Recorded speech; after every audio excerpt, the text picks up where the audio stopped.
बुलेटिनच्या सुरुवातीला एक बातमी हाती येते आंदोलनासंदर्भातली। शिक्षकाच्या आंदोलनामध्ये लाठी हल्ला झाल्याची घटना घडलेली आहे। विनाअनुदानित शिक्षक होते, त्यांनी हा मोर्चा काढलेला होता आणि या मोर्चावरती पोलिसांनी लाठी हल्ला केलाय। त्यानंतर संतप्त झालेल्या आंदोलक शिक्षकांनी पोलिसांवरती दगडफेक केली। यात 9 पोलिसांसह काही आंदोलक शिक्षक जखमी झालेत। मराठवाड्याच्या विविध प्रश्नांसंदर्भात आज राज्य मंत्रिमंडळाची औरंगाबादेत बैठक झाली होती। त्या पार्श्वभूमीवर मराठवाड्यातील विनाअनुदानित शाळांच्या शिक्षकांनी अनुदान द्यावं या मागण्यांसाठी मोर्चा काढला होता।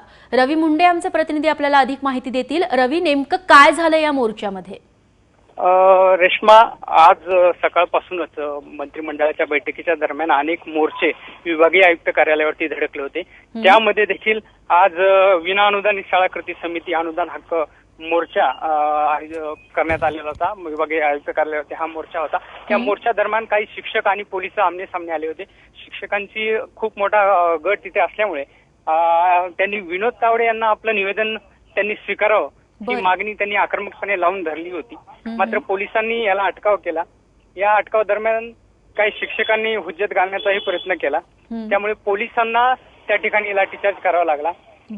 शिक्षकांची संख्या अतिशय जास्त होती, त्यामुळे पोलिसांनी त्या ठिकाणी अश्रुधाराच्या 4 नळकांड्या देखील फोडलेल्या आहेत। आता परिस्थिती नियंत्रणात आहे। 4 शिक्षक जखमी झाल्याचं आणि 2 पोलीस जखमी झाल्याचंही पोलिसांकडून सांगण्यात येते।